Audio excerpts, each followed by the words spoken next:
Kashmir files ये वो film है जिसके एक एक फ्रेम से सेक्युलर गैंग के सीने में सांप लौट गए हैं। ये वो कहानी है जिसने पथराई आंखों में आंसू ला दिए हैं। ये फिल्म दिखाती है कश्मीरी पंडितों के दर्द की इंतहा कैसे पाताल से भी गहरी है। सोचिए, ये तो सिर्फ एक फिल्म है जिसकी एक सीमा होती है, जिसका एक दायरा होता है, जिसका एक पैरामीटर होता है कि वो इतना ही दिखा सकता है, ये नहीं दिखा सकते, ऐसे नहीं दिखा सकते।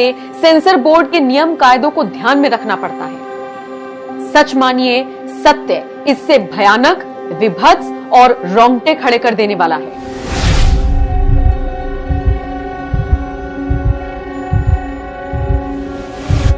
फिल्म में एक कहानी गिरिजा टिक्कू की भी है। जी हां, गिरिजा टिक्कू, जिसका सच अब धीरे धीरे लोगों की जुबान पर आ रहा है। टिक्कू के साथ कश्मीरी आतंकवादियों ने इतनी बर्बरता की जिसके बारे में कल्पना करके ही कलेजा सीना चीर कर बाहर आ जाता है।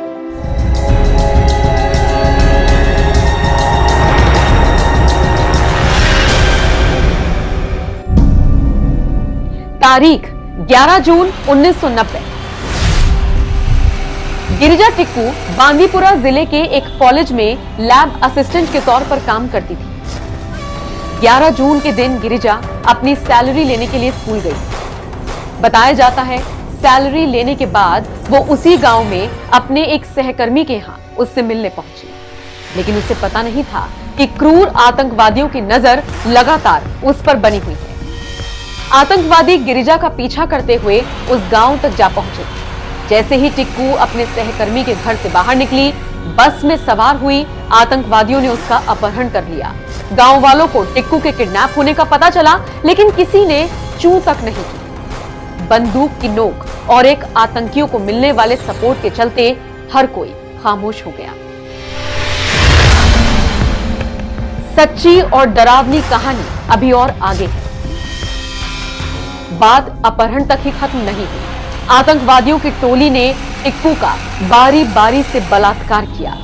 न जाने कितने घिनौने चेहरे वहां शामिल थे, इसकी सही जानकारी किसी को नहीं मालूम। हां, एक बात पूरे कश्मीर को, पूरे बांदीपोरा को मालूम है कि बलात्कार और टॉर्चर से जब आतंकवादियों का मन नहीं भरा तो उन्होंने वो कर दिया जिसे सोचकर ही रोंगटे खड़े हो जाएं।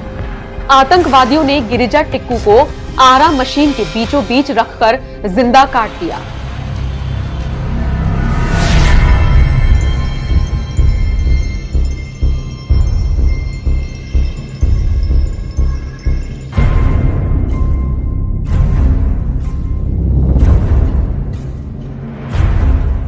सोचिए, वो क्या दर्द रहा होगा, और क्या ऐसा दर्द किसी फिल्म में उतारा जा सकता है? क्या टिक्कू परिवार के सदस्यों के दर्द को समझा जा सकता है? नहीं, कभी नहीं। फिल्म में जो दिखाया वो तो कुछ भी नहीं।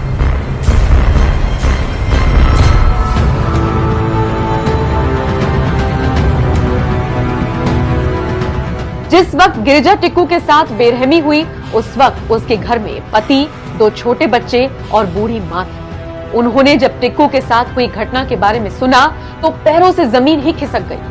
कहते हैं, गिरिजा के जाने के बाद उन्होंने कश्मीर छोड़ दिया, भारत छोड़ दिया। जानकारी के मुताबिक गिरिजा टिक्कू का परिवार अब अमेरिका में रहता है। उन्होंने सालों से इस विषय पर किसी से बात नहीं की। द कश्मीर फाइल्स जब उन्होंने देखी तो वो खूब रोए। इस फिल्म को देखने के बाद गिरिजा देवी की भतीजी सिद्धि रैना ने ट्विटर पर एक पोस्ट शेयर किया और लिखा, ये फिल्म उस विभत्स रात को दिखाती है। उस रात से मेरा परिवार ही नहीं, हर कश्मीरी पंडित का परिवार गुजरा है। बलात्कार, टॉर्चर और मर्डर। मेरे पिता की बहन गिरिजा टिक्कू एक यूनिवर्सिटी में लाइब्रेरियन थी। वो अपनी सैलरी का चेक लेने गई थी। जिस बस से वो लौट रही थी उसे बीच सड़क पर रोक लिया गया। उसके बाद जो हुआ वो मेरे अंदर आज भी कभी पैदा कर देता है। मेरे आंसू गिराता है। उसे महसूस कर मुझे घृणा होती है। उसके बाद 5 लोगों ने मेरी बुआ को एक टैक्सी में धकेल दिया। उन लोगों ने बुआ को टॉर्चर किया, उनका बलात्कार किया और उनको एक भयानक मौत दी। उन्हें जिंदा एक आरा मशीन से काट दिया। कल्पना कीजिए, एक भाई पर क्या गुजरी होगी उस वक्त जिसका कोई दोष नहीं था। उस घटना के बाद से हमारे परिवार ने इस विषय पर कभी बात नहीं की। गिरिजा टिक्कू के साथ हुए जघन्य कांड और द कश्मीर फाइल्स देखने के बाद कश्मीरी मुस्लिम एक्टिविस्ट जावेद बेग ने 15 मार्च को एक ट्वीट किया। बेग ने ट्वीट में गिरिजा टिक्कू की विचलित कर देने वाली तस्वीर भी शेयर की और लिखा, मैं एक कश्मीरी मुस्लिम हूं। हमारी पंडित बहन गिरिजा टिक्कू को कश्मीरी मुस्लिम परिवारों के आतंकवादियों ने टुकड़ों में काट डाला था जबकि वो जिंदा थी। इन आतंकवादियों के हाथों में आजादी के नाम पर पाकिस्तानी बंदूकें थी। ये कोई प्रोपेगेंडा नहीं बल्कि हकीकत है। मैं हाथ जोड़कर पंडित बिरादरी से उस अत्याचार के लिए माफी मांगता हूं। बेग ने इस ट्वीट के बाद एक स्थानीय न्यूज चैनल से बातचीत के दौरान इससे आगे बढ़कर बातें कही। जिन लोगों ने उनको मारा वो कहां के थे? वो बारामूला के नहीं थे, हमारे ही घरों के लोग थे।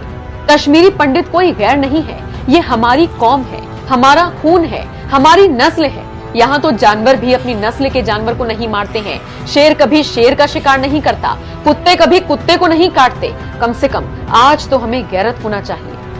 जावेद बेग ने अपने इंटरव्यू में और भी बहुत कुछ कहा और कश्मीर के उस सच को उजागर करने की कोशिश की जिसे एक तबका फिल्म के जरिए प्रोपेगेंडा बताने पर तुला हुआ है। मैं खुद एक हत्याकांड का चश्मदीद हूँ।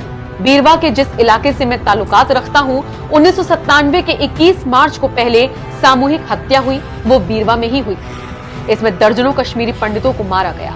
मैंने देखा उसमें मारे जाने वाले लोग ना तो किसी की आजादी रोक रहे थे और ना ही किसी कश्मीरी मुसलमान को मार रहे थे। निहत्थे लोग थे। उसमें इलाके के एक इज्जतदार हेडमास्टर और मेरे जैसा एक नौजवान था।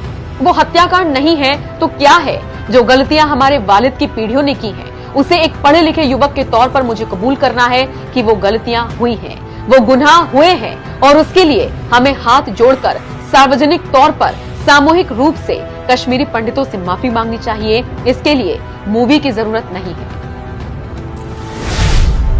फिल्म द कश्मीर फाइल्स में तो चुनिंदा घटनाओं को दिखाया गया है।